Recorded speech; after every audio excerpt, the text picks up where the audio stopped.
오늘 제가 먼저 기도하고 세 번째 시간을 갖도록 하겠습니다. 네, 함께 기도하겠습니다. 참 좋으신 하나님, 저희들을 너무나 사랑하셔서 진리의 하나님의 말씀을 허락하시고 또 그 말씀을 통하여 하나님이 어떤 분이신지, 저희가 어떤 존재인지, 또 세상은 저희가 어떻게 다스려야 하는 대상인지를 명확하게 보여주심을 믿고 감사합니다. 오늘 이 나눔 시간을 통해서 성경을 저희가 어떻게 봐야 하는지, 또 하나님께서 성경을 어떻게 저에게 주셨는지를 함께 고민하려고 합니다. 성령께서 이 시간 함께 하셔서 저희들에게 지혜를 주시고 또 이 성경을 통하여 하나님과 더 친밀하게 대화하고 하나님 앞에 나아갈 수 있는 저희들이 되게 하여 주옵소서. 예수님 이름으로 기도합니다. 아멘. 네. 오늘 주제는 성경은 오류가 없는 하나님의 말씀일까? 네, 이 주제를 가지고 함께 나누게 될 텐데요. 근데 아마 매 강의마다 느끼시겠지만 저희가 첫 번째, 두 번째 이미 나눴던 내용들이 계속 반복적으로 나오게 될 거예요. 이 세계관이라는 게 이 세계관을 가지고 하나만 딱 볼 수 있는 게 아니라 저희가 속해 있는 모든 세상을 또 저희의 믿음을 그렇게 돌아볼 수가 있거든요. 그래서 지난주에 저희가 배웠던 내용들, 우리는 선택하는 존재고 하나님께서 저희에게 자유의지를 주셨다라는 게 또 성경을 읽는 데는 저희에게 어떤 영향을 주는지 오늘 한번 같이 좀 살펴보면 좋겠습니다. 오늘의 부제라고 할 수 있는데요. 여기에 이제 키워드가 다 들어 있습니다. 우선 성육신적 관점에서 본 성경 영감. 이게 굉장히 어려운 두 단어가 들어 있어요. 우선 성육신이라는 말도 신학적인 용어고요. 그 다음에 이제 영감이라는 단어도 저희가 뭐 예술할 때 종종 쓰기는 하나 저희가 크리스천으로 쓸 때는 이 영감이란 단어는 굉장히 좁은 의미로 써야 합니다.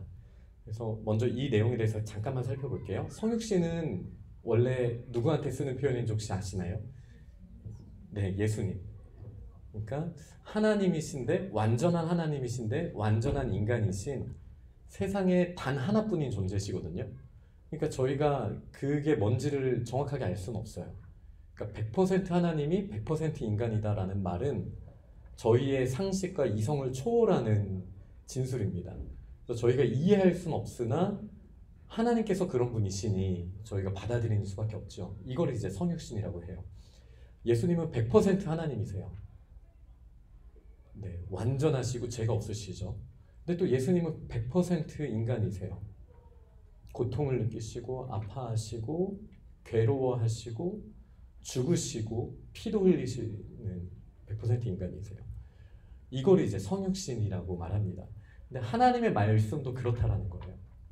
하나님의 말씀 100% 하나님의 말씀이나 또 100% 인간의 언어이기도 합니다. 그게 뭐야? 라고 하면은 저희가 정확하게 설명할 길은 쉽지 않습니다.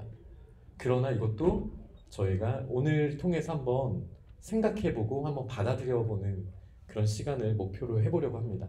성육신이라고 말씀의 성육신은 보통 예수님을 말하는 거지만 성육신적 관점에서 저희가 하나님의 말씀을 바라봐야 한다. 오늘 한번 이 내용을 가지고 저희가 한번 생각해 보고요. 아마 오늘은 질문하실 내용들도 많을 것 같아요. 그래서 근데 이제 강의안도 보셔서 알겠지만 평소보다 2배가 많은 내용이라 조금 빨리빨리 넘어가 보려는 목표는 가지고 있습니다.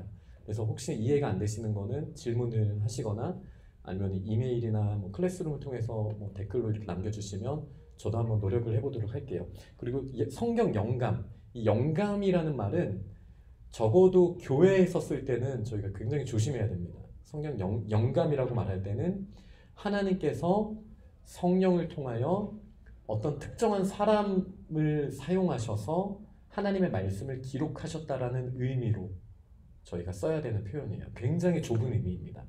그래서 어저께 하나님께서 나에게 영감을 주셨어. 세상에서 쓸 수 있는 표현이지만 교회에서 그렇게 말하면 사실은 엄밀하게 말하면 잘못된 표현이에요. 그러니까 영감은 이미 끝났어요. 성경의 영감은 이미 끝난 거예요. 시대적으로 이미 끝난 거예요. 네, 이거를 바탕으로 한번 나중에 좀 더 깊이 한번 이야기를 나눠볼게요. 그래서 영감이라는 표현은 저희가 좀 조심해야 됩니다. 그러니까 하나님께서 하나님의 말씀을 저희에게 주실 때 성령을 통해 역사하시고 기록하게 하셨는데 완전한 하나님의 말씀이자 완전한 인간의 언어로 주셨다. 이게 이제 부제목의 의미이고요. 그 다음에 이거를 이제 풀어 쓴 게 성경 인간의 언어로 기록된 하나님의 말씀. 이게 이제 그 내용을 풀어서 쓴 거예요. 훨씬 더 편안한 표현이죠. 성경 인간의 언어로 기록된 하나님의 말씀. 여기서는 또 다른 전제들이 있죠. 저희가 막 첫째 시간에 논증하면서 막 여러 가지 철학적인 걸 해봤기 때문에 이 말은 인간의 언어로 기록되지 않은 하나님의 말씀도 있다라는 것을 왠지 전제로 하는 느낌이 들죠. 그러니까 여기서 인간의 말이 아니라고 하면 좀 헷갈릴 수 있지만 인간의 말씀에 대비되는 건 하나님의 그 원래 본질적인 말씀을 말하는 수 있고요. 기록되지 않은 하나님의 말씀도 분명히 있어요. 이거를 이제 저희는 특별 계시라고 말을 합니다. 혹시 들어보셨나요? 특별 계시? 계시를 하나님께서 감추어져 있는 걸 드러낸다라는 의미로 사용합니다. 네, 계시는 감추어져 있는 것을 드러낸다라는 의미로 쓰는데요. 그 누구도 핑계할 수 없다라고 하나님 분명히 말씀하셨어요. 일반 계시를 통해서도 하나님은 하나님의 위엄을 나타내는 분이세요. 일반 계시라면 자연 법칙, 도덕 법칙 이런 거를 말하죠. 그런데 특별 계시는 좀 달라요. 도저히 일반 계시로도 알 수 없는 신비, 하나님에 대해서 하나님께서 특별하게 보여주실 수 있어요. 때로는 꿈으로, 때로는 환상으로, 때로는 이렇게 기록된 말씀으로 보여주십니다. 그런데 이제 문제가 있어요. 과연 꿈에서 하나님이 나타나셔서 저희에게 이렇게 이렇게 해라 라고 말씀하실 때 그게 하나님의 뜻인지 아닌지 저희가 어떻게 분별할 수 있을까요? 이게 지난주에 저희가 고민했던 주제랑 연결이 되죠. 네. 간단합니다. 국경선 안에 있는가 밖에 있는가를 살펴보시면 돼요. 만약에 꿈에 하나님께서 나타나셔서 교회를 떠나라. 그 다음에 왠지 선교지로 가라 하시면 저희가 고민해볼 만하잖아요. 이것도 근데 좀 조심해야 되긴 해요. 그런데 꿈에서 절로 들어가라. 이 음성이 막 들려요. 그리고 분명히 이건 하나님이야. 어릴 때부터 꿈꿔왔던 그 하나님의 그 느낌이에요. 이럴 때는 이 특별 계시인지 아닌지 저희가 분별할 수 있는 유일한 기준은 성경 말씀밖에 없어요. 이게 성경을 기준으로 봤을 때 이게 괜찮은 건가, 부합되는가를 저희는 살펴봐야 돼요. 그러니까 이미 제가 단호하게 말씀드릴 수 있는 거는 성령의 영감은 끝났어요. 만약에 누군가 하나님이 나한테 특별한 계시를 주셔서 말씀하셨어. 이게 새로운 성경을 쓰는 거라면 저희는 받아들여서는 안 됩니다.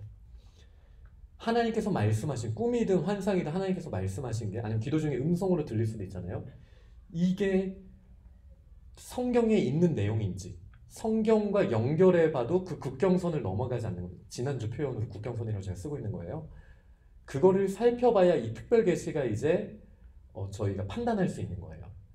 네, 그런 의미로도 이거를 좀 받아들일 수 있습니다. 그러니까 특별 계시가 꿈이나 환상으로도 저희가 올 수 있으나 여전히 이미 끝나버린 성경, 더 이상 성경은 쓰여지지 않습니다. 이 성경 안에서 저희가 비추어 봐야 돼요. 왜냐하면 사탄도 저희한테 환상을 보여줄 수 있거든요. 음성을 들려줄 수 있거든요. 그게 위험해요. 그래서 항상 기준은 성경이에요. 그래서 저희가 성경을 어떻게 볼 것인가가 매우 중요합니다. 그래서 오늘은 성육신적 관점이라면 저희는 두 가지를 균형 있게 다뤄야 합니다. 성경은 하나님의 말씀입니다. 진리의 말씀입니다. 이거를 엄청 강조해야 하나 하지만 이거는 평소에 저희가 잘 하고 있는 거잖아요. 그래서 오늘은 인간의 언어로서의 성경을 좀 강조하려고 해요. 뭐 여러 가지 이유가 있지만 제가 인간의 언어로서 성경을 더 신뢰하기 때문이다 이런 건 전혀 아닙니다. 분명히 인간의 언어이기도 하고 하나님의 언어인 이 성경에 저희가 그동안 깊이 생각 안 해봤던 인간의 언어로서의 성경의 측면을 잘 이번에 공부해보면 더 깊이 있게 하나님의 말씀을 알 수 있기 때문이에요. 그래서 오늘 수업이 끝나고 저를 오해하지는 않으셨으면 좋겠어요. 장가람 목사님은 성경이 인간의 언어래 이렇게 하시면 안 돼요. 이렇게 하지 마시고요. 저는 하나님의 말씀이 100% 진리인 거를 정말 확신을 가지고 믿고 있고요. 성경만이 제 삶의 유일한 기준임을 저는 고백합니다. 그런데 이 성경을 잘 알기 위해서는 성육신적 관점에서 인간의 언어로서도 저희가 이해해야 돼요. 그래서 그렇습니다. 네. 그러면 이제 본격적으로 제가 이 그림 3개를 넣어놨어요. 이 첫 번째 그림은 아마 잘 안 보이실 텐데 어떤 그림인 것 같으세요? 네, 떨기나무. 네, 떨기나무 앞에 모세가 있죠. 이 그림이 있고요. 그 옆에는 모세가 뭐를 들고 있죠? 네, 십계명 돌판. 네, 돌판 언약의 판을 들고 있습니다. 그 다음에 가장 끝에 있는 거는 성경책. 이게 이제 성경이 우리에게 어떤 의미를 가지고 있는지 제가 한번 시각화해 본 거예요. 이 그림을 나중에 어떻게 연결하는지 한번 보시면 좋겠습니다. 우선 하나님의 말씀에 대해서 저희가 놓치지 말아야 할 거는 성육신의 관점에서 일단 하나님의 말씀에 대해서 짧게 한번 나눠볼 거예요.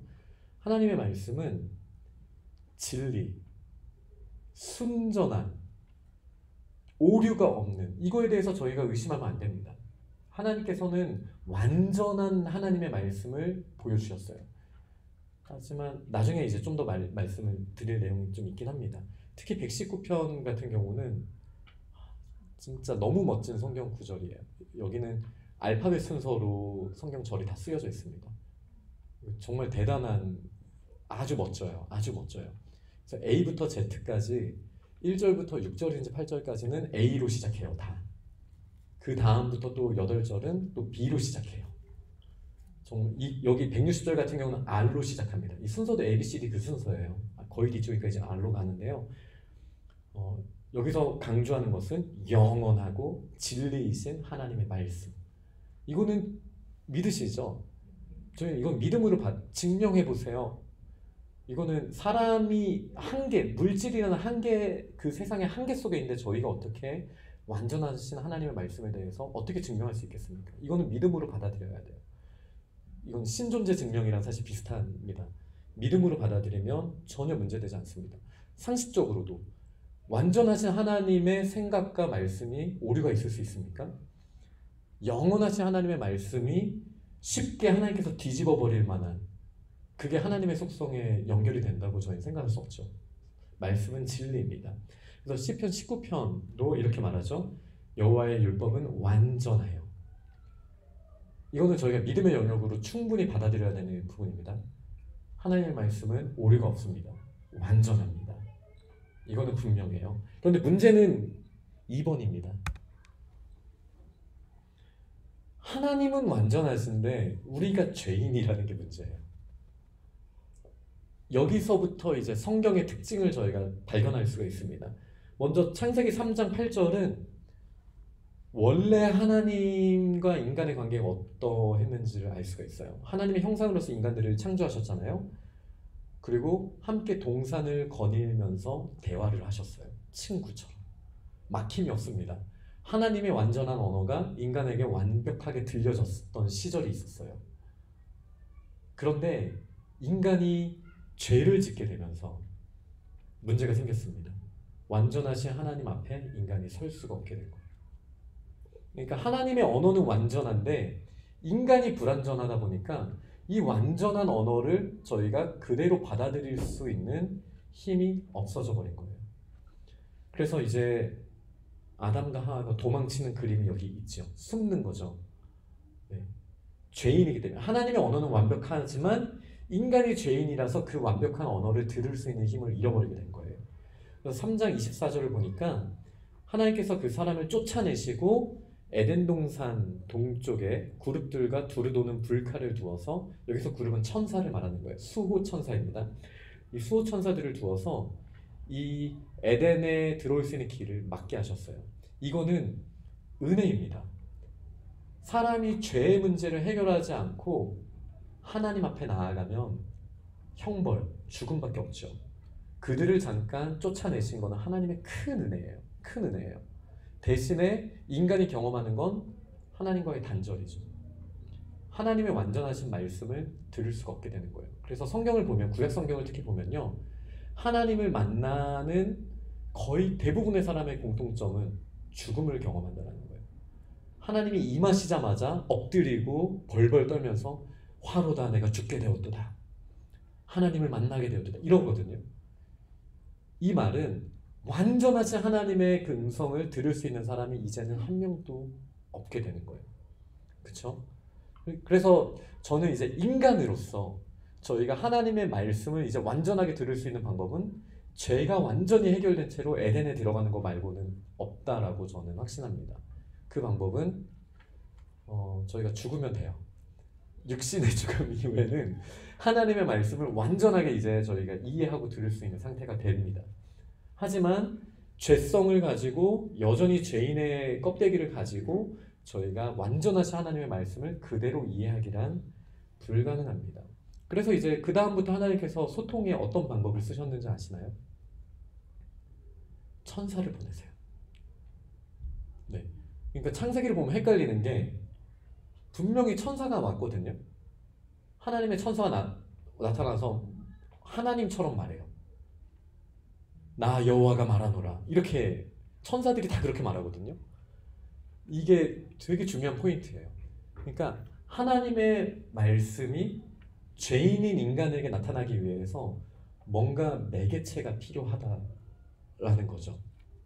인간이 하나님을 직접 볼 수는 없으니까. 이 프레임을 저희가 잘 기억하는 게 중요합니다.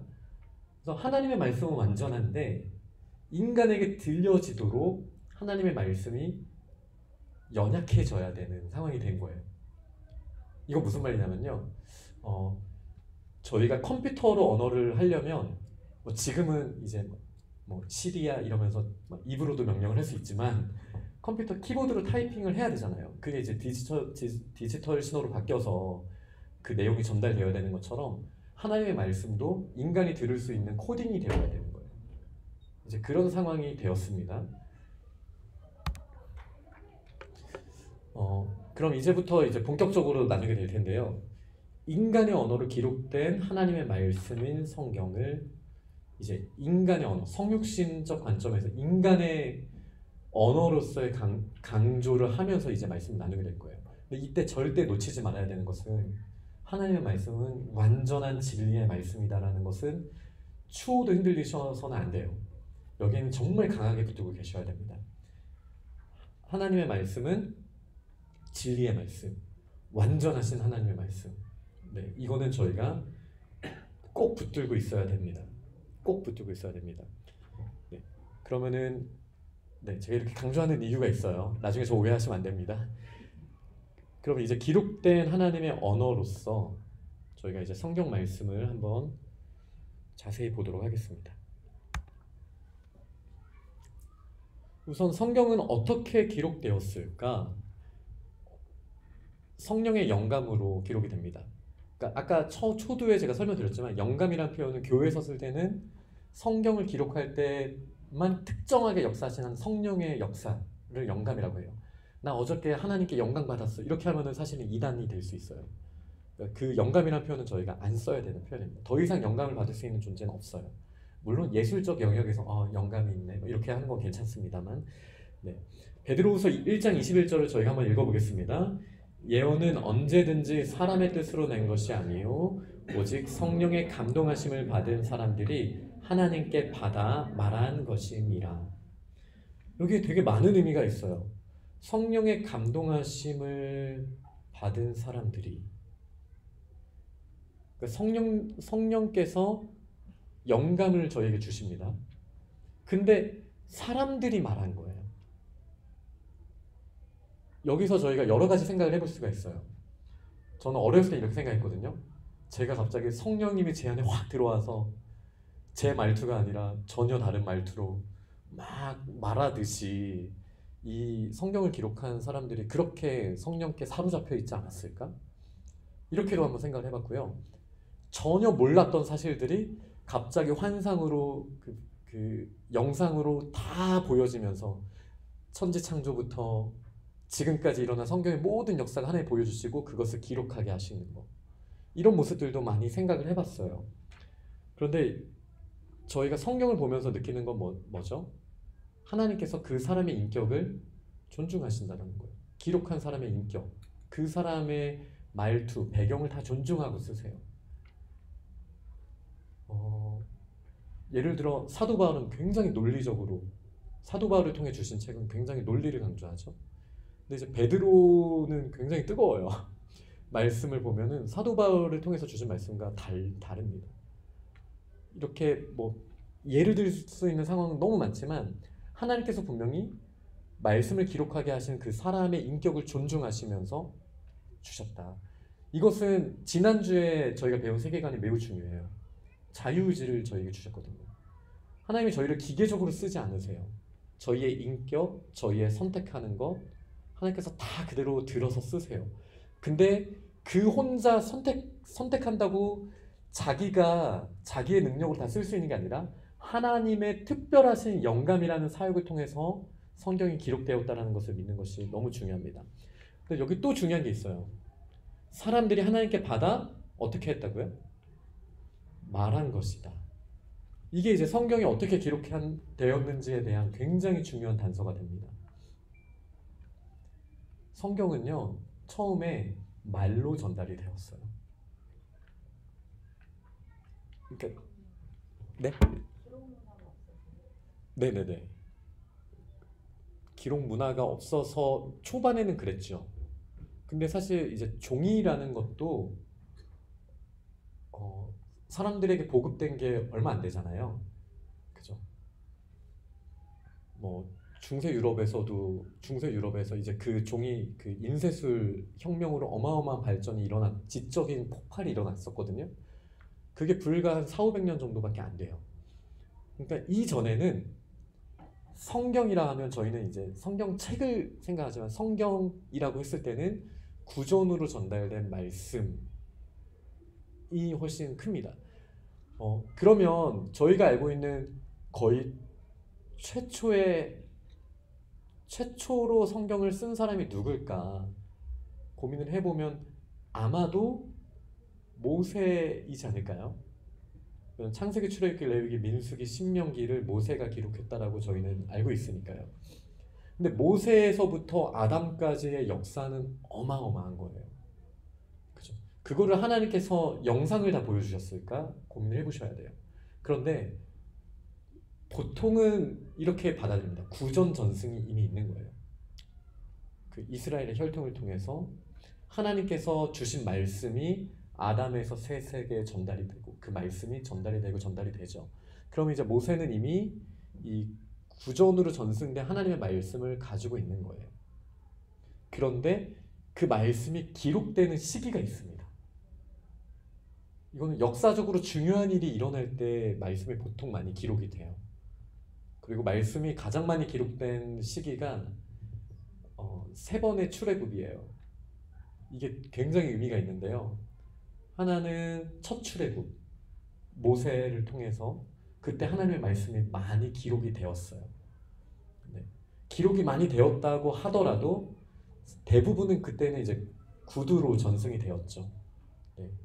그리고 두 번째 출애굽 언제죠? 바벨론에서 돌아올 때.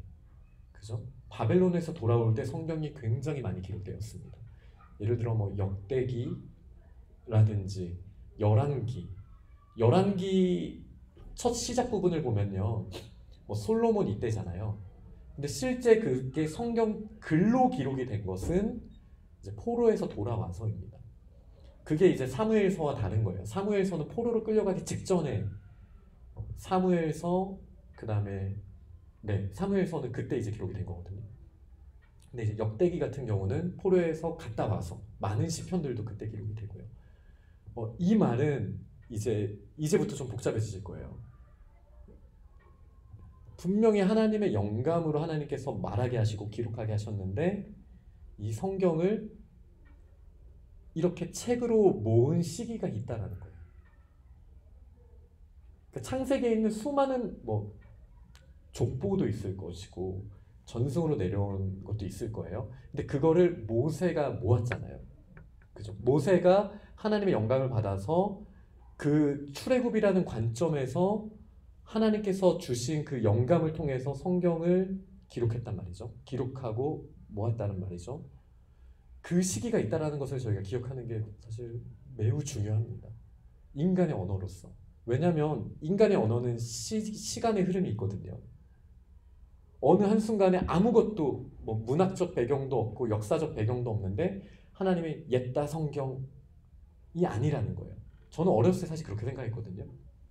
그냥 모세가 기도하니까 짠 이렇게 내려와서 성경책을 딱 받고 내려오는 그런 느낌? 이렇게 생각하기가 쉬운데 이미 수많은 믿음의 사람들을 통해 전승되어 오던 구전 성경이 있었다라는 거예요. 그리고 그것을 어떤 역사적인 시점에서 모세가 기록하고 창세기라는 구분으로 이제 책이 남게 되죠. 이렇게 해서 저희가 몇 권의 책을 가지고 있죠? 66권이잖아요. 근데 이 66권이란 구분도요, 된 지 한 500년? 밖에 안 돼요. 왜냐면 400년인가요? 왜냐면 400년 전에는요, 예레미야와 예레미야 애가가 한 권이었어요. 그러면 이제 65권이에요. 그쵸? 그러니까 이런 구분은 나중에 이제 공신력 있는 교회 모임 혹은 총회 이런 데에서 이제 하나님의 말씀을 우리가 이렇게 하나님께서 우리에게 주셨습니다. 이렇게 되게 되거든요. 그래서 카톨릭과 저희는 성경이 다릅니다. 카톨릭은 저희가 안 가지고 있는 성경을 가지고 있어요. 그렇죠? 그리고 구약 성경과 신약에도 저희가 외경이라고 말하는 책들이 있어요. 그러니까 성경에 포함되지 않았는데 역사 기록물로 있는 책들이 있죠. 마카베서라든지 몇몇 책들이 있습니다. 근데 이런 책들이 그러니까 하나님께서 말씀하시고 기록하게 하시고 책으로 모으게 하시고 그리고 정경화하게 하신 이 모든 과정에 성령의 주도적인 역사가 있었다라는 것을 저희는 압니다. 그리고 저희는 그렇게 믿습니다. 이것을 믿음으로 받아들이냐 안 받아들이냐에 따라서 저희는 복음주의자다 아니다를 구분해요. 성경이 이렇게 하나님께서 저희에게 주신 온전한 하나님의 말씀이다를 받아들이는가 아닌가. 이거를 지난번 저희 과학 잠깐 이야기하고 이런 걸 한번 생각해 보세요. 보이는 게 전부야 라는 믿음으로 한번 생각해 볼게요. 책들 모세가 그때 모은 거라며, 아니면 뭐 바벨론 포로 갔다 와서 모은 거라며, 다 인간적인 방법으로 했네, 이렇게 생각하기가 쉬워요. 그 믿음이 없는 사람들은 그건 인간의 책일 뿐이야, 인간의 역사고 문학일 뿐이야 라고 말하기가 쉬워요. 근데 저는 이게 폴킹온이 말한 주전자가 끓고 있는 이유, 딱 그 사실에만 관심을 가지면 영적인 세계, 하나님이 어떻게 역사하시는지에 대해서 거기서 의미를 발견하지 못하면 그냥 한쪽으로 흐를 수밖에 없어요. 네. 그래서 저희는 이 밸런스가 중요해요. 영적인 세계도 있지만 현재 물질의 세계도 저희는 가지고 있잖아요. 이 조화를 이루는 게 바른 기독교 세계관을 가지고 있는 아주 핵심입니다. 키입니다. 내용이 너무 어렵게 가고 있는 것 같긴 한데 좀 편안하게 갈게요. 그런데 중요한 것은 성경이 그냥 하늘에서 뚝 떨어진 책이 아니에요. 예를 들어서 창세기나 이거는 제가 2번, 3번에서 조금 더 설명을 드릴게요. 우선 성령의 영감으로 기록이 되어서 기록이 된 것뿐만 아니라 말하여지고 기록되어지고 모여지고 그 다음에 정경으로 구성이 되었다. 이렇게 이제 성경은 이런 순서가 사실 있기는 합니다. 이거는 나중에 참고로 봐주세요. 근데 이게 또 중요해요. 성령의 조명. 영감이라는 거는 기록할 때 주시는 거라고 했잖아요. 조명이라는 거는 말 그대로 이 조명입니다. 조명. 아무리 인간의 글로 기록이 되어 있어도 성령께서 비춰주시지 않으면 인간은 깨달을 수가 없어요. 그러니까 이 영감과 조명이 물질 세계와 영적인 세계를 연결해주는 아주 특별한 하나님의 역사예요. 지난주 제가 말미에 말씀드렸죠. 저 윗세계와 아래세계를 왔다 갔다 하시면서 역사하시는 분이 누구시라고요? 성령 하나님. 예수 그리스도가 통로가 되시고 그 예수님의 눈이자 뿔이신 그분. 우리의 기도를 가지고 위에서 하나님께 드리고 그 기도가 응답되어질 때 그 대접을 가지고 내려오셔서 이 땅에서 역사하시는 성령님.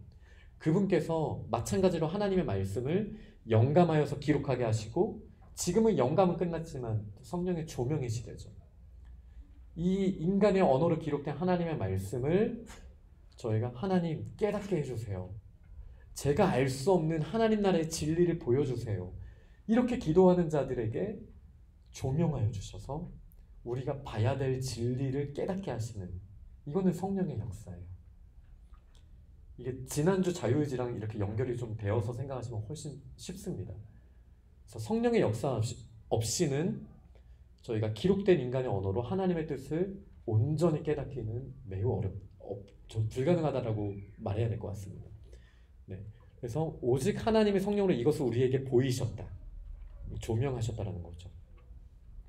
하나님 성령께서 우리에게 조명하여 주셨습니다. 그럼 자, 성경 원본이 있을까? 어떻게 생각하세요? 성경 원본이라는 것은 이게 성경이라는 거에 대해 저희가 다시 정리를 해야죠. 66권 각 권을 말하는 것인가, 아니면 통으로서의 성경을 말하는 것인가. 가장 쉽게 통으로서의 성경 원본이 있을까요? 없습니다. 통으로서의 성경 원본 없습니다. 그럼 각 권으로서의 원본은 있을까요? 없습니다. 원본은 하늘나라에 있어요. 네. 원본은 하늘나라에 있어요. 저는 이것과 되게 비슷하다고 생각해요. 저는 이 비유를 굉장히 좋아하는데요. 그러니까 저한테 이걸 좀 깨뜨려 주신 하나님께서 은혜를 주신 게 요한계시록 공부하면서부터였어요. 그러니까 성전 안에 들어가면 지성소가 있거든요. 이 지성소가 실제 있는 하나님의 나라의 그 보좌를 모형으로 만들어 놓은 개념이거든요. 근데 그 지성소 안에 법궤가 있잖아요. 오늘 말씀 시간에 그 법궤 안에 뭐가 들어있죠?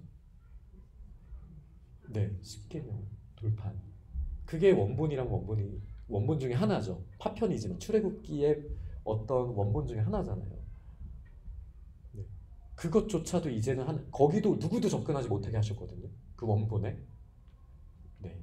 원본에 누구도 접근 못하게 하셨는데, 지금 저는 그걸 이제 요한계시록 쪽으로 봤을 때 진짜 성경 원본은 하늘나라에만 있다.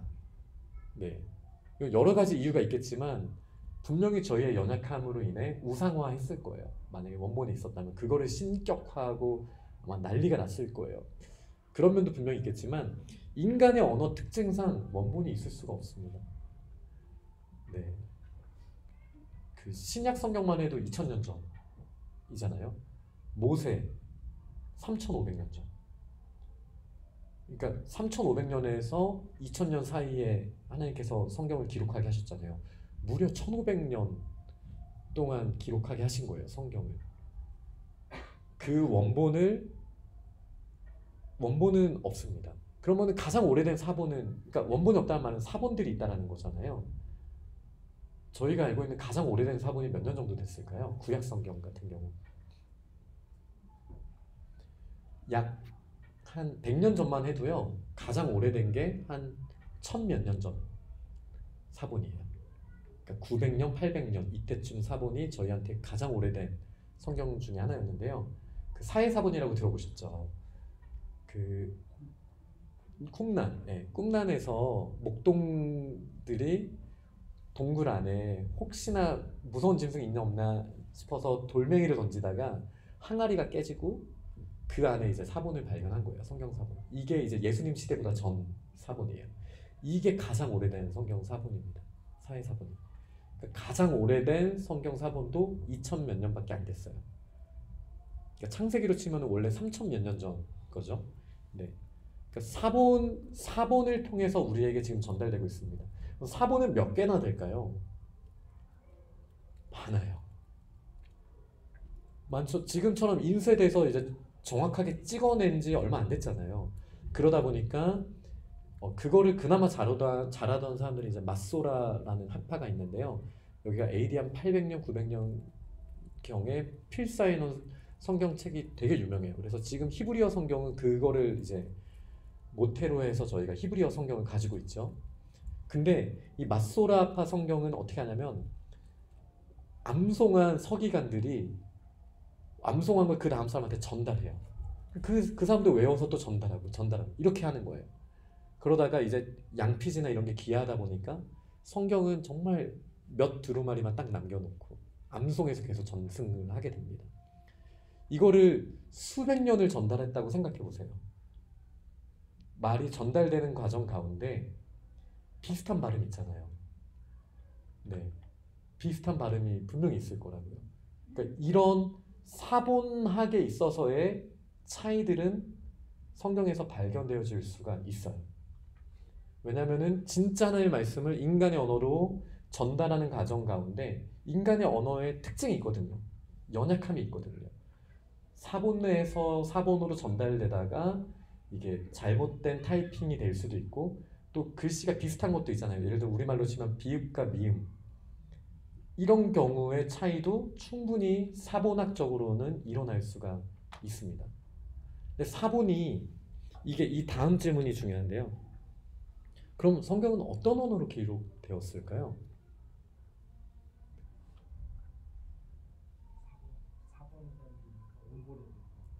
네, 원본과 사본 다. 네, 굉장히 네 원래 제가 생각했던 건 원본이네요. 네, 예리하십니다. 네, 히브리어. 네, 네, 히브리어로 기록된 게 많기는 해요. 그런데 이제 문제가 있어요. 제 전공이 히브리어거든요. 제가 히브리학을 전공을 했는데 히브리어도요. 그 우리말이랑 비슷하게 생각하시면 돼요. 500년 전 글 읽기 어려우실걸요? 나란 말싸미 뭐, 네 그렇잖아요. 히브리어가 정말 오래된 가장 성경에서 나타난 가장 오래된 히브리어가 보통은 그걸로 봐요. 미리암의 노래. 왜냐면 모세 때 처음 기록이 됐잖아요. 그때 이제 히브리어가 처음 기록이 되었다라고 본다면 이게 언어적인 흔적이 남아 있어요. 그러니까 특히 시는 굉장히 오래된 언어의 특징이 그대로 살아 있어요. 그래서 사실 언어를 히브리어로 성경을 읽다 보면은 아 이게 바벨론 포로 때 하나님께서 기록해 주셨구나. 아니면 이거는 정말 너무 옛날 어체다. 이게 보여지거든요. 한때 제가 그런 거 공부했던 시기가 있었어요. 근데 가장 오래된 게 이제 미리암, 그러니까 모세 때 히브리어가 굉장히 오래된 히브리어거든요. 그 전에도 성경의 역사가 길잖아요. 그럼 창세기는요? 창세기 때도 그 히브리어를 썼을까요? 그러니까 창세기 때 사람들이 그림으로 대화하진 않았잖아요. 이거를 그러니까 다시 말씀드리면 하나님의 말씀이 진리의 말씀인데 지금 표정들이 좀 안 좋아지시는 게 보여서 근데 이거를 이해하면은 성경을 저희가 정말 제대로 해석을 할 수가 있어요. 근데 그 아담이 네, 쫓겨나기 전에는 하나님의 언어로 소통을 하다가 네. 일단 쫓겨났는데 조금 그 뭐 기억하고 있지 않았을까요?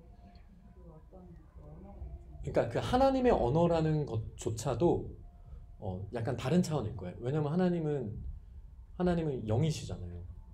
저희들이 물질 세계에 사니까 공기의 울림이 저희의 고막을 통해서 전기 신호로 뇌로 전달이 되어야 되는 이 물리적인 과정을 거치지만 하나님 영이신 분이기 때문에 뭔가 또 다른 코딩이 있었거나 훨씬 더 죄라는 게 개입되지 않은 훨씬 유연한 소통이 분명히 있었을 거예요.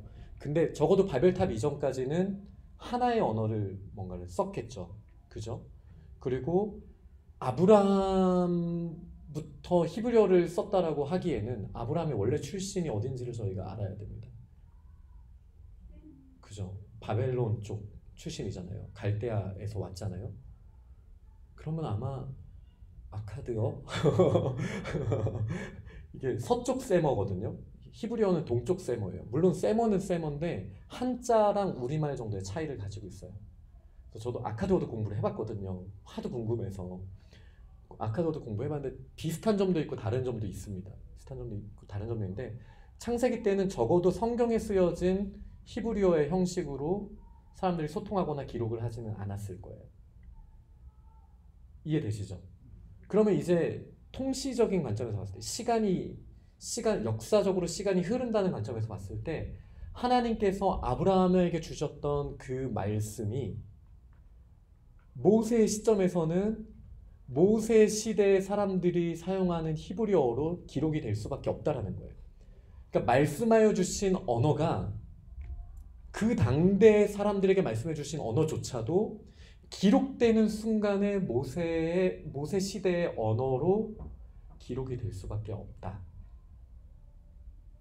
네, 여기까지는 네, 그럼 어떤 받아들여지시죠? 언어가 기록되는 시대의 그 언어거든요. 네, 그게 중요한 거예요. 그래서 이 성경책이 어느 배경으로 어느 시대에 기록이 되었는가를 공부하는 것도 매우 중요해요. 매우 중요해요. 그런데 여태까지는 되게 그렇게 하면은 아우 무슨 하나님의 말씀을 그렇게 경건하지 못하게 라는 문화가 조금 있었어요. 제가 지금 이렇게만 말씀을 드려도 좀 불편하시죠? 안 불편하세요? 지난주까지 저희가 세계관 수업을 같이 해서 아마 네, 제가 보통은 뭐 다른 배경 없이 이런 거부터 탁탁 던지잖아요. 그러면은 그 다음에 막 장가람 목사님 정말 좀 이상한 것 같아. 이런 피드백을 제가 종종 들어본 적이 있거든요. 특히 이제 나중에 다다음 시간에 이제 진화에 대한 이야기도 할 거예요. 그때도 전혀 다른 차원이긴 한데, 네, 약간 세계관을 공유하는 게 이렇게 중요하네요. 그죠? 저는 사실 이 정도 말씀드리면 되게 충격받으실 줄 알았는데, 네, 깨어 있으시네요. 네, 그러니까 이거를 아는 게 중요합니다. 이게 이제 성경을 해석할 때 아주 중요한 키가 돼요. 하나님께서 그 시대에, 역사적인 시대에 어떠한 배경 가운데 말씀하셨는가, 이거 중요하고요. 두 번째, 말씀이 기록된 그 시대에서는 그 역사적인 게 하나님이 어떻게 보여주기를 원하셨는가, 이게 두 번째로 중요한 거예요. 성경 해석의 가장 중요한 원칙이 이거예요. 근데 저희는 첫사람에게 어떤 관심을 가지셨는가 별로 관심 없을 때가 종종 있어요. 지금 당장 나에게 뭘 원하시지 하나님이? 순서 없이 여기로 바로 뛰어넘거든요. 근데 1단계, 2단계를 거쳐서 그러면은 이 두 가지 배경 아래 나에게 원하시는 게 뭔가, 이 순서대로 하나님의 말씀을 읽어야 저희가 제대로 읽을 수가 있어요. 그래서 이거는 이제 다음 주에 저희가 그 방법론에 대해서 다음 주에 나누게 될 거고요. 그 배경으로, 그러니까 하나님께서 기록해 주신 시기가 있어요. 네, 그리고 또 히브리어로만 기록되어 있지 않아요. 아람어로도 기록되어 있어요. 이거를 이제 아람어가 성서 시대 때 이제 링구아 프랑카라고 말하거든요. 국제 공용어. 지금으로 치면 영어입니다. 지금 영어가 국제 공용어인 이유가 미국 때문이 아니에요. 영국 때문이에요. 네. 언어적 영향은 늦게 와요. 그러니까 아람어가 예수님 시대 때 아람어로 말했잖아요. 그때 아람이라는 나라가 뭐 제국이 강해서가 아니에요. 그 전에 이미 아람의 문자 시스템이 매력적이어서 그 메소포타미아 문명을 포함한 데를 언어적으로는 다 삼켜버렸어요. 그래서 기원 전 시대 때 뭐 바벨론을 포함해서 아람어를 공용어로 쓰기 시작했어요. 근데 그게 아직도 남아 있는 거예요. 지금 영국은 저물었는데 아직도 저희가 영어를 쓰는 것처럼, 아마 미국 때문에 한동안 더 가겠죠. 것처럼 이미 그때는 로마 시대인데도 아람어를 공용어로 썼던 거예요. 네. 그러다 보니까 성경에서 저희가 아람어로 기록된 성경들도 꽤 있습니다. 네. 그러니까 아람어도 성경에 기록이 되어 있어요. 그리고 성경을 읽다 보면은 아람 사람들이 나와서 막 말하잖아요. 그것도 이제 아람어로 기록된 경우가 있어요, 성경에. 네. 그리고 또 예수님 시대 때는 뭘로 기록되어 있을까요? 신약 성경은 뭘로 기록되어 있을까요? 헬라어, 그리스어예요. 자, 근데 여기서 또 충돌이 일어나야 돼요. 왜죠? 예수님이 헬라어로 말씀하셨을까요? 아니에요. 예수님이 어떤 말로 말씀하셨을까요? 네, 아람어예요. 네, 히브리어는요 이미 종교 언어가 되어버렸어요. 그래서 성경을 위해서 거룩한 언어라서 일상생활에서 나 화장실 갔다 올게 라고 하기에 너무 고귀한 언어인 거예요, 히브리어는. 그래서 일상생활에서 쓰는 말을 아람어로 쓴 거예요. 그래서 예수님이 말씀하신 것도 뭐 달리다굼이라든지 이런 거, 뭐 엘리 엘리 라마 사박다니, 이런 게 다 아람어예요.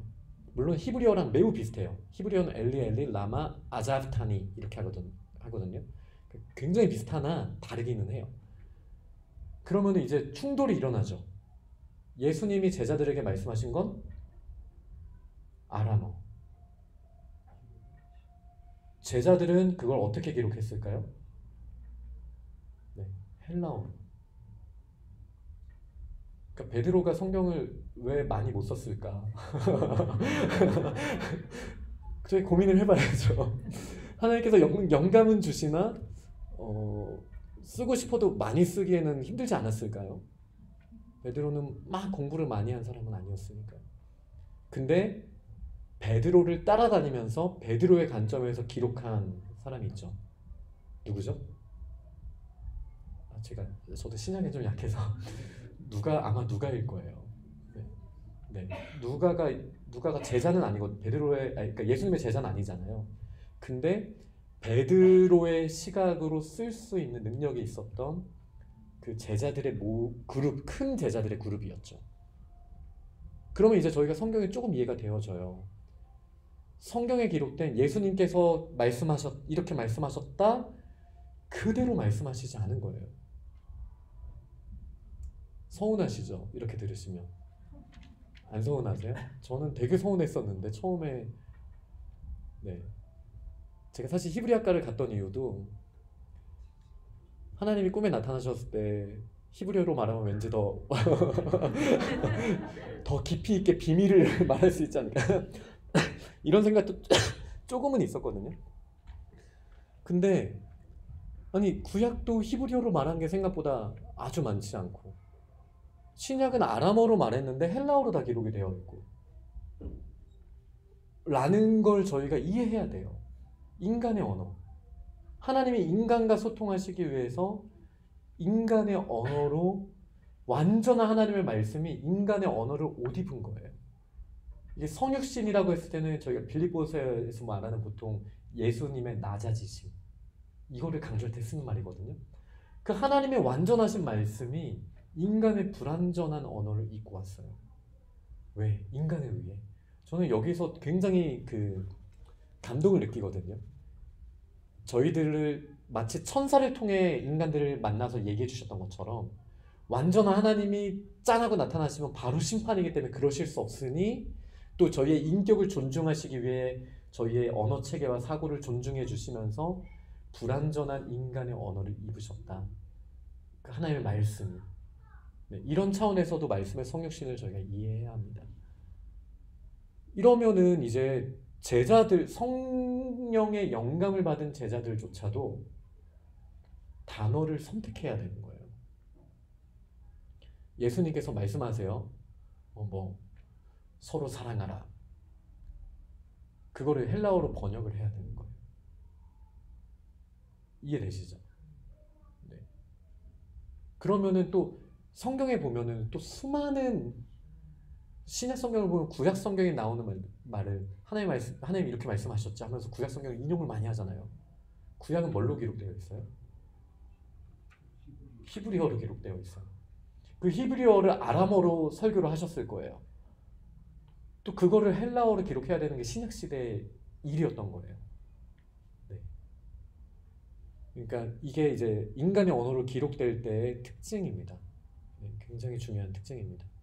그러니까 저희가 헬라어의 특징도 좀 알아야 되고 아람어, 히브리어의 특징도 좀 알고 역사적 배경도 알면 알수록 인간의 언어의 연약함을 벗기고 진짜 하나님의 말씀을 저희가 깊이 있게 깨달을 수 있어요. 반면에 아무리 이렇게 공부해도요 성령의 조명하심 없이는 정말 그 본질적인 것을 볼 수가 없어요. 이 두 가지가 역사를 같이 해야 되는 거예요. 저희가 말씀을 묵상하고 연구하고 동시에 하나님의 조명하심을 구하며 나아가는 것. 이게 이제 성육신적인 하나님의 말씀을 대하는 저희의 자세가 되어야 합니다. 자, 이제 그러면은 본격적으로 성경에 어떤 문제들이 있는지를 한번 살펴보도록 하겠습니다. 성경에 오류 있는 거 아니야? 라고 이야기를 할 수 있겠죠. 이제 이 그림이 약간 이해가 되시나요? 하나님이 직접 말씀하셔야 되는데 원래 이 모세에게 주셨던 그 말씀이 있을 거고 이게 전달되고 또 성경책으로 오기까지 수많은 역사가 있다. 그리고 그게 가상의 원본이 있다 할지라도 전승되고 있고 그냥 전승도 아니고 번역의 번역 전승이 계속 되고 있는데 그 가운데에도 인간의 연약한 언어를 갖고 있음에도 성령께서 진리의 말씀을 조명하여 주시면서 하나님의 말씀의 완전함에 대한 가치는 떨어지지 않는다. 이건 굉장히 이해하기 어려운 표현이나 저희가 믿음으로 받아들여야 되는 영역입니다. 네, 이건 믿음의 영역이에요. 네, 그럼 한번 보도록 하겠습니다. 성경에 보면 본문간에 이제 불일치하는 내용이 있어요. 어떻게 불일치하냐면요. 마태복음 21장 7절을 보면요. 나귀와 나귀 새끼를 끌고 와서 자기들의 겉옷을 그 위에 얹으며 예수께서 그 위에 타시니. 그리고 마가복음 11장 7절 나귀 새끼를 예수께로 끌고 와서 자기들의 겉옷을 그 위에 얹어 놓으며 예수께서 타시니. 이게 똑같은 그 호산나 예루살렘 입성에 대한 본문이거든요. 딱 보았을 때 별로 문제가 안 느껴지시죠? 아, 네. 두 마리가 보이시나요? 근데 저희 정서로는 그냥 이렇잖아요. 나귀와 나귀 새끼를 끌고 오셨다. 그리고 마가복음을 비춰봤을 때 예수님께서 나귀 새끼 위에 타셨다. 이렇게 그냥 저희 정서상으로 받아들일 수 있잖아요. 근데 헬라인들의 정서에는 이게 안 돼요. 헬라인은요 성수 구분이 명확하거든요. 뭐라고 말씀하시냐면요. 예수께서 그 두 마리 위에 올라타셨다. 라고 마태복음은 말하고 있어요. 네. 그래서 영어 성경 보면요. them이라고 해요. them. 그들 위에 올라타셨다. 이러면 좀 문제 있는 거 아니에요? 두 마리가 얼마나 좁게 있어야 예수님께서 아니면 마차였나? 뭐 마태복음 해석하기 어렵지 않을까요? 이런 거 가지고 이제 오류라고 공격하는 사람들이 있어요. 어떻게 생각하세요? 이 정도는 뭐 라고 저희가 생각할 수도 있겠죠. 이 정도는 뭐 라고도 생각할 수 있겠지만 이거는 사실 저희가 구약 성경을 구체적으로 알아야 합니다.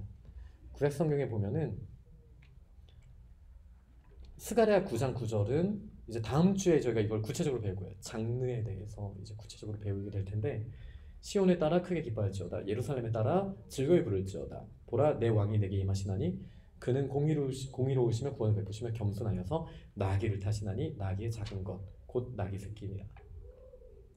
이렇게 나와 있죠. 이게 이제 히브리 시의 특징이에요. 똑같은 말을 두 번 반복합니다. 똑같은 말을 두 번 반복하는 거예요. 그러니까 뭐냐면 시온의 딸, 예루살렘의 딸이 똑같은 거예요. 여기는 나귀 또 나귀 새끼가 같은 거를 말하는 거예요. 이게 히브리시의 이제 병행법이라고 하거든요. 이건 유대인들한테는 너무 익숙한 거예요. 근데 마태복음의 특징이 뭔지 아세요? 유대인들에게 유대적인 전통으로 전달하려는 그 마태의 특징을 가지고 성령께서 영감하셨어요. 그래서 구약 성경을 가장 많이 인용한 신약에서 가장 많이 인용한 두 번째 책이에요. 첫 번째가 요한계시록이에요. 그러니까 마태복음에는 구약이 가득 차 있어요. 구약이 가득 차 있어요. 그런데 마태는 이 헬라어로도 나름은 이 평행법에 대한 자신이 가지고 있는 유대인들한테 이걸 통해서 강조하는 거거든요.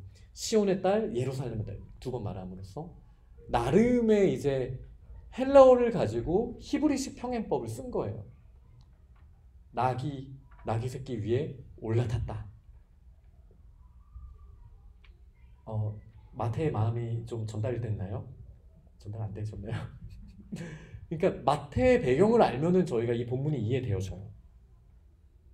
근데 이거를 이제 성경은 문자 그대로 역사적으로 정확한 비디오 캡처하듯이 딱 그것만 보여줘야 돼 라는 관점이 있다면 예수님은 나귀 두 마리 위에 올라타고 들어가신 거예요. 근데 문제는 뭐죠? 다른 성경은 그렇게 말을 하지 않거든요. 이걸 보고 오류라고 말할 수 있어요. 사람들이 진짜 실제로 이 본문 가지고 그렇게 오류라고 말하는 사람들이 있어요. 근데 오류입니까 아닙니까? 이건 오류가 아니에요. 네. 이거는 오히려 마태를 통해서 더 풍성한 스가랴서의 예언이 이렇게 응답되었습니다. 예수님을 통해서만 구약이 응답되어집니다라는 마태를 통한 성령의 정확한 메시지가 우리에게 오는 거죠. 공부를 저희가 한다면 그게 보여지는 거죠. 그 다음이 이제 이건 정말 어려워요. 지팡이를 어떻게 해야 될까요? 마태복음, 마가복음, 누가복음에 12제자들을 세우시고 예수님께서 보내셔요. 마태복음을 보니까 지팡이를 가지지 말라고 하세요. 근데 마가복음을 보니까요, 지팡이 외에는 가지지 말라. 누가복음을 보니까 지팡이나 어떤 것도 가지지 말라. 저희는 그러면은 어떻게 해야 돼요? 전도 갈 때 지팡이를 가져야 돼요? 가지지 말아야 돼요? 근데 그거랑 다 상관없이 저희는 알고 있잖아요. 전도 갈 때 네, 그곳 지팡이랑 상관없이 그곳에 가서 복음을 전하고 네, 거기에 그 전도 외에 다른 것들을 챙기지 말고 이런 뜻으로 알고 있잖아요. 네. 저희가 그냥 저희의 물질적인 걸 준비해서 우리가 준비된 만큼 전도가 될 거야. 이런 거를 버리고 그냥 가지지 말고 가라. 그러니까 핵심적인 내용인 건 분명하죠. 네. 그러니까 이렇게 해석을 하면은 사실은 아주 좋은 해석입니다. 아주 좋은 해석입니다. 네. 근데 이걸 보고요, 세상 사람들이 공격해요. 성경이 무슨 완전하냐? 이렇게 말하는 사람들이 있어요. 어떻게 이거 보시고 되게 실망스러우세요? 실망스럽지 않으세요? 할렐루야. 네. 네. 네. 네. 인간의 언어라서 여러 가지 가능성이 있어요. 이 사건에 분명히 12제자가 있었죠. 근데 마가나 누가는 제자가 아니죠. 그러니까 1차적으로 봤던, 그러니까 이거는 이제 성령의 영감을 그냥 우리의 인격을 무시하고 그냥 강제로 다 보여주시는 거라고 생각한다면 이게 받아들여지지 않을 거예요. 근데 저희가 한 20-30년 전에 보통 그렇게 많이 생각을 했었어요. 제가 어렸을 때도 그랬고. 그런데 이거를 보시면 적어도 마가와 누가는 직접 그 자리에 있던 사람은 아니었어요. 그러니 그 예수님께서 아람어로 말씀하신 그 내용이 전달받을 때 근데 핵심에서 벗어난 내용이 절대 아니거든요. 지팡이를 가지고 가든 가지고 가지 말든 검소하게 최소한의 것만 챙겨라 라는 명제는 명확하잖아요. 그러니까 문제될 게 없었던 거예요. 두 번째는 바로 적었는데 전승이 되는 사이에 지팡이의 위치가 바뀌어 있을 수 있어요. 이게 말을 전달하다가. 네. 그런데 이게 더 강력한 이유는 뭐냐면요, 성령님이 살아계시다는 증거로 오히려 이런 본문이 쓰이는 거 아세요?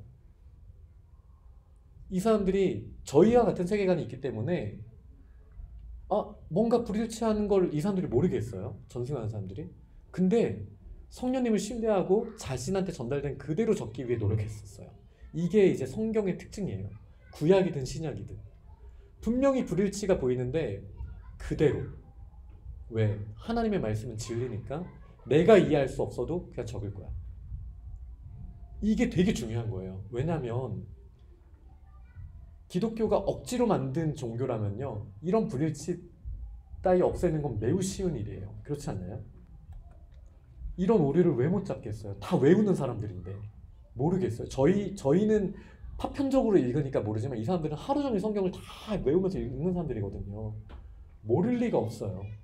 근데도 하나님의 말씀이 진리이기 때문에 이런 부분도 신뢰하고 두는 거예요. 저희에게도 그 믿음이 필요합니다. 네. 그러니까 이 단어 하나의 위치 때문에 하나님의 말씀이 가려지지 않아요. 네. 그러니까 예수님이 성육신하신 예수님이 이 땅에 나타나셨다고 생각해 보세요. 혹시 이제 저처럼 만약에 예수님이 생기셨다고 한번 생각해 보세요. 그럼 이런 외모 때문에 예수님이 가려지지가 않는 거예요. 이게 정확한 전달이 안 되네요. 그러니까 뭐냐면 완전한 육체이자 완전한 하나님이잖아요. 육체에는 예수님에게는 이사야식 표현으로는 흠모할 만한 것이 하나도 없는 외모. 그게 십자가에 달린 예수님을 묘사한 거일 수도 있지만 성경은 그렇게 묘사하고 있잖아요. 근데 그렇다고 해서 예수님의 신성이 부정될 수 없는 거예요. 그러니까 그렇게 이해를 하시는 게 아주 중요합니다. 인간의 언어를 옷 입었다. 네, 하나님의 말씀이. 그다음에 역사성 불일치. 이거 아하시아 왕의 나이는 사실 본문의 불일치라고 보는 게 더 좋을 수도 있습니다. 지금 제가 원래 20분까지는 꼭 끝내드리려고 했는데 아마 30분 가까이 갈 것 같기는 합니다. 더 빠르게 가볼게요. 열왕기서를 보니까 아하시아가 왕이 될 때 나이가 22세래요. 근데 역대하를 보니까요, 아하시아가 왕이 될 때 나이가 42세래요. 이거 모르셨죠? 근데 이런 건 저희는 모르는데요, 불신자들은 정말 잘 알아요. 이런 거 한 100개 이상 알고 있어요. 그리고 막 공격을 해요. 이거 봐, 성경에 무슨 오류가 없냐, 하나님의 말씀이냐, 이러면서 이제 공격을 해요. 이거 도대체 뭐가 맞을까요? 이 문맥상 22세가 맞아요. 만약에 이제 42세라면 아빠보다 나이가 많게 될 수 있어요. 그래서 문맥상 22세인데 왜 그러면은 역대하는 42세라고 썼을까? 근데요, 이게 지금 저희 성경은 맞소라 성경을, 구약 성경을 번역을 한 거거든요. 근데 이제 70인역이라고 그리스, 그러니까 이집트에, 그리스에 프톨레미오 왕조가 있을 때 그 알렉산드리아라는 지중해변에 아주 성대한 도시가, 큰 도시가 있거든요. 그 도시에 큰 도서관이 있었어요. 그 당시에 왕이 이 도서관에 유대인의 성경책을 꼭 두고 싶어 했었어요. 기원전 한 150년쯤이라고 들은 것 같습니다. 그래서 72명인가 70명인가의 유대 서기관들을 불러서 헬라어로 성경을 이제 번역해서 기록하게 했어요. 그걸 이제 70인역이라고 해요. 그 70인역도 원본은 없죠. 그게 이제 전달되는 거죠. 네. 그런데 이 성경이 70인역이 맞소라보다는 오래된 성경이에요. 맞소라는 물론 훨씬 더 오래된 거지만 사본이 800년 정도를 배경으로 하고 있거든요. 근데 70인역이라는 또 다른 번역된 성경을 또 저희 가지고 있는 거예요. 이 70인역 성경은 22세로 되어 있어요. 이 말은 이제 맞소라 학파 쪽에 전승되던 거에 중간에 그 1000년이 넘는 기간 동안 누군가 한 명이 전달하다가 졸거나 뭐 이렇게 해서 잘못된 기록을 전달했는데, 이 서기관들의 원칙이 뭐냐면 잘못된 것도 우리가 바꾸지 않는다, 이렇게 해요. 그래서 이제 맞소라 성경을 공부하면 정말 재밌어요. 저도 그걸 공부했던 적이 있는데 42세라고 적어놓고요, 주석을 달아요. 그런데 70인역을 보면 22세라고 되어 있다. 열왕기서에도 22세라고 되어 있다. 하지만 그들은 전승상 그대로 가져가는 거예요. 틀려도 바꾸지 않아요. 이게 진짜 하나님의 말씀을 진리로 대하는 자세죠. 내가 봤을 땐 틀린 것 같지만 분명히 하나님의 말씀이니까 난 이건 건드리지 않을 거야. 그리고 하나님의 말씀을 신뢰할 거야. 이게 저희들에게도 있어야 됩니다. 그래서 이 이야기까지 설명해 주려면 이제 사본이라는 게 있고 뭐 이렇게 말하면 너무 복잡하잖아요. 그러니까 어차피 이거는 믿음의 문제예요. 믿음의 문제예요. 네. 그 다음에 이제 역사성 브리치에서 지구나이 문제가 있어요. 어떤 사람들은 지구나이가 6,000년이라고 하고 이제 저를 포함한 많은 사람들은 45억 년이라고 말을 합니다. 근데 이제 크리스천들이 45억 년을 받아들이기 힘들었던 이유가 뭐냐면 성경의 연대기를 찾아보면 6천 몇 년밖에 안 된다라는 거예요. 근데 성경의 연대기의 근거는 족보거든요. 근데 이거는 이스라엘의 족보를 몰라서 하는 말이에요. 이스라엘의 족보는요, 히브리 족보는 두 가지 특징이 있습니다. 하나는 저희가 족보를 보면 아빠가 아들을 낳았다라는 표현을 써요. 그죠? 뭐 아담이 셋을 낳았고, 기분 나쁜 말이죠. 엄마들이 힘들게 낳으셨는데 아빠가 낳았다고 하니까. 그런데 더 이게 문제가 되는 건 뭐냐면 히브리어에서 나타라는 이 표현이 그 옐레든가 그렇거든요. 근데 이게 어떤 의미냐면은 조상이다라는 의미예요. 이 말은 저의 10대 손 할아버지께서도 저를 낳았다라고 써도 전혀 문제될 게 없어요. 그게 유대 족보의 특징이에요. 이게 첫 번째 특징. 두 번째 특징이 뭐냐면요, 숫자 가운데 7이나 10을 강조해요. 족보를 만약에 딱 쓰잖아요. 마태복음에도 잘 나와 있고 창세기 7장인가요? 5장에서 9장 사이에 보면은 이제 족보가 있는데요. 거기에 봐도 굉장히 잘 나타나 있습니다. 7번째와 10번째에 주인공이 될 만한 사람들을 넣어요. 그래서 이 족보를 통해 하나님께서 우리에게 우리 가문을 통해 역사하셨던 그 강조점을 딱 보여주는 거예요. 물론 이제 그 뭐 6대와 7대가 진짜 부자 관계일 수도 있어요. 아닐 수도 있어요. 네, 이게 히브리 족보의 특징이에요. 그러니 족보만 보고 연대기를 추적하는 것 자체가 성경 해석의 오류예요.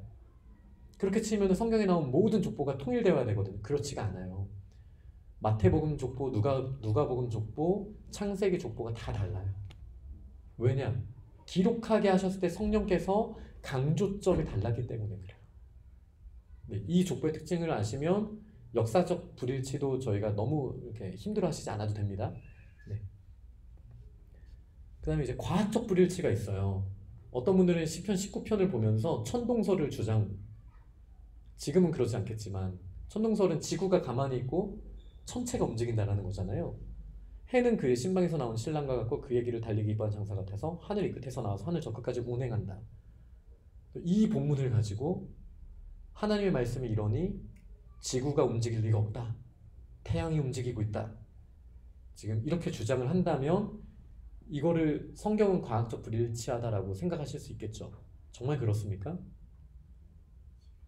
네, 이건 시편이잖아요. 이 시편이 과학 교과서로 과학적 진실을 내가 가르쳐 주겠다.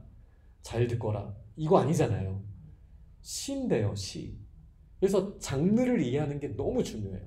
성경에는 한 권 안에도 수많은 장르가 들어 있습니다. 네. 평평한 지구설. 요한계시록 보면은 내 땅 모퉁이에 이제 내 땅 모퉁이에 있다고 말하니까 지구가 동그랄 리가 없어. 구일 리가 없어. 이건 평평한 지구설. 그다음에 박쥐 조류설. 박쥐는 포유류를 쓰잖아요. 근데 여기 보면 새 중에 너는 박쥐도 먹지 말아라고 했으니까 그래, 과학 시간에는 박쥐가 표유류라고 배웠지만 성경이 박쥐가 새라고 했으니 나는 새임이 분명해. 새라고 믿을 거야. 이러시면 될까요, 안 될까요? 그거 초등학생이 주장한 거예요? 저 불일치설은? 아, 제가 썼는데. 누가 봐도 누가 봐도 괜찮나요? 정말요? 근데 생각보다 이런 거에 빠져 있는 사람들 되게 많은데 제가 너무 극단적인 예를 들어서 그럴 수도 있지만요. 생각보다 많아요. 네, 뭐 거미도 먹고 뭐 다 먹는데요, 사람들은. 네, 먹을 게 없으면 먹을 수 있겠죠. 네, 그 징그럽다라는 건 이제 가치 판단 문제니까 나중에 7, 8강에서 저희가 좀 얘기를 나누도록 하겠습니다.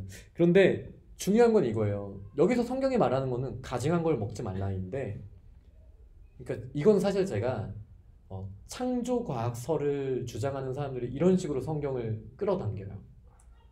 성경의 본문이 이렇게 말하니까 하나님께서 이렇게 창조하신 게 과학적으로 분명하다 라고 말을 해요. 근데 성경 본문을 과연 이걸 통해서 여러분 저는 이제 조류에 대해서 다시 한번 정의를 내리겠습니다 라고 해도 되는가의 문제라는 거죠. 그렇지 않죠. 왜죠?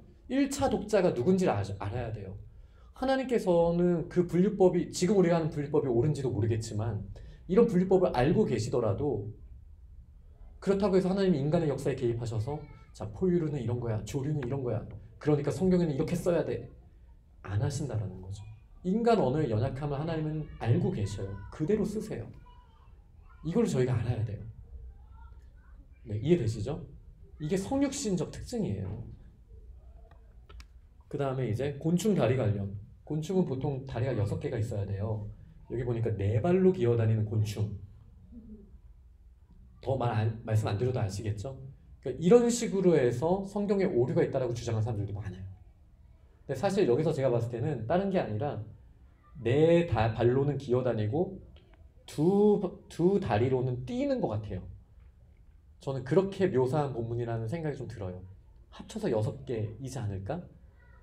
나중에 한번 그 발에 뛰는 다리가 있어서 땅에서 뛰는 것은 아마 저는 그렇게 받아들이는데 뭐 그렇든 아니든 네, 뭔가 이유가 있겠죠. 이유가 있을 거예요. 그러니까 이런 거 가지고 성경이 오류가 있다, 하나님의 말씀이 아니다라고 말하면 안 된다라는 거죠. 그러면은 저희는 언어를 어떻게 이해할까? 여기 보시면 뭐 소시르의 뭐 기표, 기의, 기호 나중에 읽어보시면 도움은 되실 거예요. 그다음에 문장 명제 내용이 많은데요. 깊이 있게 할 수 있는 시간은 지금 없어요. 근데 정말 도움이 되세요. 제가 대학교 때 이 언어학 수업을 듣고 또 많이 좀 배웠거든요. 그때부터 좀 보는 관점이 좀 달라졌거든요. 그래서 이걸 한번 읽어보시면 도움은 되실 텐데 지금은 그냥 간단하게만 설명드릴게요. 자, 여기 이거를 이제 기호라고 합니다. 기호예요. 이 기호를 보고 저희는 어떤 의미를 발견할 수 있나요? 여자, 남자? 더 있지 않나요? 화장실. 화장실과 여자, 남자와 이게 논리적으로 어떻게 연결될 수 있을까요? 여자, 남자는 모르겠어요. 이게 아마 300년 전이면 300년 전 그때 이랬대요. 그 유럽의 왕실에서는 핑크는 남자의 색이지. 왕들이 핑크를 입었다는 거예요. 치마. 남성다움의 상징 치마. 3, 400년 전에 이 기호가 저희가 지금 받아들이는 그 기의를 담을 수 있을까요? 저는 그러기 쉽지 않다고 생각해요. 이거는 이제 저희의 사회적 약속이 되었기 때문에 이걸 보고 저희는 화장실, 남녀 구분이라고 받아들이는 거죠. 그러니까 기호라는 건 뭐냐면요. 사인이라는 거예요. 기표. 이 표시가 기의, 어떤 의미를 가지고 있는가. 이 두 가지가 합쳐진 걸 기호라고 해요. 저기 뭐 도로 위에 있는 초록색 등이 어떤 의미입니까? 그냥 저희 사회에서 그렇게 받아들이고 한 기호가 된 거죠. 초록색, 그린라이트, 가라. 이렇게 된 거잖아요. 이거를 이제 기호라고 해요. 그런데 이제 제가 이거를 왜 꺼냈냐면요. 성경을 해석할 때 기표에만 너무 관심을 가질 수 있어요. 이걸 보면서 오륜에 무슨 여자가 핑크색이야. 남자지. 핑크는 남자가 핑크색이지. 내가 역사적 기록을 보여줄까? 이렇게 접근을 한다는 거예요. 성경을 해석할 때. 그러기에는 기표 자체는 완벽하지 않아요. 기표는 껍데기예요. 그 껍데기 안에 의미가 어떻게 전달됐고 그 당시에 역사적으로 이걸 통시적 관점이라고 말하거든요. 언어학에서는. 통시적으로 그 당대에는 어떤 의미를 가졌는지는 저희가 공부하지 않으면 알 수가 없어요. 공부를 해야 돼요. 네. 하지만 그 정말 본질적인 의미는 성령의 조명하심으로도 상식적인 언어학 실력을 가지고 있으면 성령의 조명하심으로도 충분히 가능은 하지만 좀 더 깊이 하려면 저희가 공부를 해야 돼요. 그게 이제 기호라는 겁니다. 예를 보시면 어떤 느낌이 드세요? 비싼 기계. 어쩜 그렇게 저랑 갖고 싶은 기계. 네. 이거를 한 50년 전에도 사람들이 그렇게 생각했을까요? 아니죠. 그러니까 현대 사회라는 문맥적 배경이 있어야 이 기호를 저희는 기호의 의미를 발견할 수 있습니다. 엄밀하게 말하면 기표가 기의를 만나서 지금 기호의 역할을 하는 거죠. 근데 여기에 제가 몇 가지 이야기를 해주시면 더 충격받으실 거예요. 기의를 제가 좀 더 해볼게요. 앞으로 이걸 보실 때 느낌이 좀 달라지실 거예요. 왜 사과일까? 생각해 보신 적 있으세요? 여러 설이 있어요. 제가 애플을 좀 좋아해서 좀 찾아봤었거든요. 독이요? 왜요? 독등사가 어떤 의미로는 그 설 3개 중에 2개와 미묘하게 겹쳐요. 일단 첫 번째 설은 뉴턴의 만유인력의 법칙. 그래서 맨 처음에 애플 컴퓨터 로고가 사과나무 아래 이렇게 한 사람이 앉아 있고 사과가 매달려 있는 거였대요. 그렇게 보면 이제 만유인력의 법칙, 뭔가 물질, 거기서부터 이제 물질 유물론의 거의 이게 팽창이 시작되었거든요. 테크의 이제 가장 대표적인 걸 상징하다가 이제 음모론이 있어요. 이게 두 번째 설인데 선악과를 따먹었다. 그래서 이거는 하나님에 반하는 기업이다. 이런 음모론이 있어요. 저는 받아들이진 않아요. 그래서 이거는 하나님을 대적하는 나쁜 저 프리메이슨 기업 이런 거는 정말 음모론은 정말 안 돼요. 예. 근데 이거 선악과다. 그래서 선악을 아는 지식을 배워먹은 기업. 뭐 이런 설도 있어요. 근데 이제 세 번째 설이 흥미로운데요. 이제 파리스의 황금사가 혹시 그 그리스 로마 신화에서 들어보셨어요? 이게 이제 트로이 전쟁의 서막이래요. 뭐냐면은 어떤 성대한 결혼식에 초청을 받지 못한 어떤 여신이 있었대요. 질투의 화신이었대요. 이 여신의 이름은 에루시라는데 제가 기억이 잘 안 나네요. 근데 여기 분쟁을 일으키기 위해서 황금사과, 가장 이쁜 사람이 먹을 것이라고 적힌 황금사과를 던져놨대요. 했더니 이제 거기서 자기가 가장 이쁘다고 생각하는 세 여신이 헤라와 아프로디테와 아테네, 세 명의 여신이 서로 자기 거라고 막 하니까 제우스도 이제 손 놓고 그랬을 때 이제 파리스한테 결정을 하라고 했대요. 네가 정해서 줘라. 누가 제일 이쁘니? 어떻게 해야 돼요? 누구 줘야 돼요? 그랬더니 이제 헤라는 이렇게 말했대요. 주면은 너한테 권력을 주겠어. 나한테 줘. 그리고 아테네는 모든 전쟁에서 승리하게 할 거야. 나한테 줘. 아프로디테는 이쁜 여자랑 결혼하게 해줄게. 파리스는 무엇을 선택했을까요? 이쁜 여자랑 결혼할 거야. 그래서 황금사과를 주고 이제 전쟁이 시작되고 뭐 이런 스토리예요. 그 배경으로 이제 이 애플 사과를 보면은 어떤 느낌이냐면요. 권력을 줄 거야. 그 다음에 전쟁에서도 이길 수 있어. 미도 가지게 될 거야. 그러니까 저는 이쪽 설도 좀 와닿습니다. 그러니까 제가 이렇게 길게 굳이 말씀드린 이유가 뭐냐면 기호는요. 저희가 어떠한 배경 지식을 가지냐에 따라 다르게 보여져요. 기표는 기표일 뿐이에요. 근데 그게 의미가 공용이 되는 세상에 가면요. 기호가 되는 거예요. 그래서 기호, 기의, 기표는 나중에 거기 읽어보시면 제가 길게 써놨습니다. 그 다음에 기호, 기의, 기표가 어떤 사인과 이 단어 자체라면 문장과 명제는 한 문장, 동사가 있고 명사가 있는 한 문장에서 이런 껍데기를 문장이라고 해요. 그리고 껍데기의 의미, 진짜 의미를 명제라고 합니다. 근데 문장과 명제는요. 대부분 만나지 못하는 경우가 훨씬 많아요. 자기 나 사랑해? 사랑해. 여기서의 사랑해. 생각해 보셔야죠. 그죠? 어떤 배경에서 말하는 거냐? 문장과 명제가 정확하게 일치할까? 세상에 그렇지 않은 경우가 많거든요. 정말 재밌다 라고 말하면 재미없다라는 말이에요. 그러니까 이 문장과 정반대의 명제를 전달할 수가 있어요. 근데 저희가 표정이나 어투로도 말할 수 있지만 글로는 그 명제를 어떻게 표현할 수 있을까? 문맥이에요. 그러니까 이 껍데기만 가지고 내가 성경을 다 안다고 말하면 안 돼요. 절대적으로 저희는 문맥을 봐야 돼요. 문맥. 그게 완전하신 하나님의 언어를 신뢰하는 방법이에요.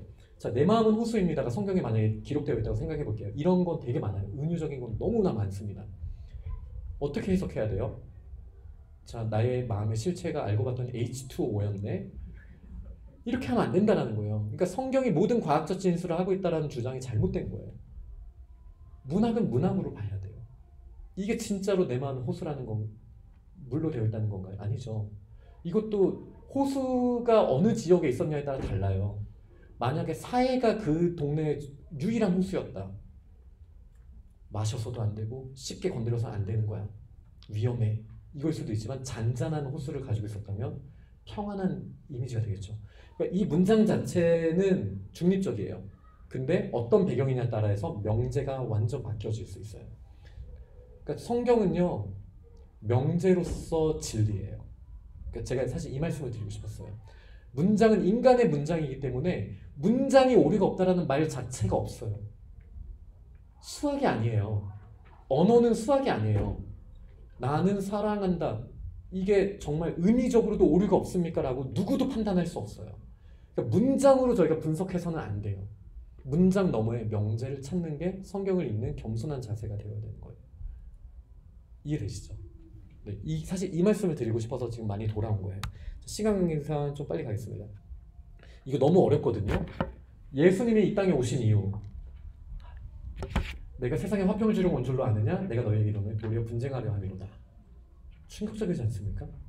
예수님이 오신 이유가요. 가족끼리 싸우게 하려고 오셨다고 예수님이 하신 말씀이세요. 아버지가 아들과 아들이 아버지와 어머니가 딸과 딸이 어머니와 시어머니와 며느리가 시어머니와 분쟁하리라. 내가 온 이유는 분쟁하게 하기 위해서 왔어. 충격적이시죠? 이거 어떻게 해석하실 거예요? 그러면은 예수님이 우리와 함께 하심의 증거가 우리가 싸우는 겁니까? 아니잖아요. 이거를 해석할 수 있는 방법은요. 명제를 찾는 거예요. 미가서 7장 6절에 이런 말씀이 있어요. 아들이 아버지를 멸시하며 딸이 어머니를 대적하며 며느리가 시어머니를 대적하려는 사람의 옷을 얻고 자기의 집안 사람이 이르다. 이게 말세에 하나님께서 구원하시기 직전에 나타나는 현상이라는 거예요. 이게 미가서의 말씀의 핵심이에요. 예수님의 구원 사역이 오기 전에 세상의 모습이 이렇다라는 거예요. 그러니까 예수님은 미가서 7장 말씀을 이해하지 않고는 예수님이 말씀하신 그 본문을 저희가 이해할 수 없어요. 근데 저희는 그 본문만 보고 있어요. 성경을 이해할 수가 없는 거예요. 성경을 우리에게 왜 주셨는지, 구약과 신약의 관계가 어떠한지를 이해하지 못하면 성경의 참된 명제는 알 수 없어요. 그러니까 여기서 예수님이 진짜 말씀하신 거는 구약 마지막에 구원을 위해서 너희가 그렇게 기도했잖아. 그리고 하나님께서 구원하시리라 하셨잖아. 그때의 세상이 이럴 거라고 했잖아. 바로 내가 그 사람이고 내가 오늘 이 말세 때는 평강이 없는 시대야. 하지만 내가 와서 너에게 평강을 줄 거야 라는 메시지가 담겨 있는 거예요. 네. 어렵지만 네. 그래서 드리고 싶은 말씀은 문자주의는 저희가 정말 조심해야 돼요. 문자적 해석도 정말 조심해야 돼요. 문자주의는 뭐냐면요, 성경을 문자 그대로만 읽어야 된다는 거예요. 세상에 그런 게 어디 있어요. 정말 위험한 말이에요. 문자는 명제를 담는 껍데기일 뿐이에요. 그 안에 진짜를 저희가 발견해야 돼요. 문자 그대로 읽으면 예수님의 명령인데요, 발이 범죄하게 되면 잘라버리래요. 순종하실 거예요? 정말 순종하시는 게 다리를 잘라버리는 게 예수님의 말씀에 순종하는 건가요? 게다가 앞뒤로 이건 뭐예요? 없음. 이건 무슨 뜻이에요? 저희가 없어져야 된다는 예수님의 명령인가요? 그런 거 아니잖아요. 이거는 사본 전승에서 이 절이 없었다라는 거예요. 그대로 그냥 놔둬요. 절하면 그냥 지워버리고 땡겼을 것 같은데 하나님의 말씀이니까 그냥 내버려 두는 거예요. 이 자세를 저희가 가지고 있어야 돼요. 성육신적 관점으로. 그리고 예수님의 명령을 문자적으로 다 해석하면 안 돼요. 예수님이 진짜 원하시는 명제를 무릎 꿇고 성령의 조명하심을 구하면서 저희가 찾아야 됩니다. 네, 시간이 많이 지났습니다. 뒤에 좀 재밌는 이야기들도 있지만 이거는 한번 나중에 참고 삼아 보시고요. 다음 주에는 그럼 성경을 저희가 어떻게 읽어야 할 것인가 구체적으로 나누겠습니다. 제가 기도하고 마치겠습니다. 하나님의 말씀이 어떠한지, 그 진리의 말씀이 저희에게 어떻게 오게 되었는지를 오늘 나누었습니다. 완전하신 하나님의 말씀을 온전히 의지하는 저희가 되기를 원합니다. 그 뜻을 조명하셔서 명확히 깨달아 알게 하시고 말씀대로 살게 하여 주옵소서. 예수님 이름으로 기도합니다. 아멘. 네, 감사합니다. 감사합니다.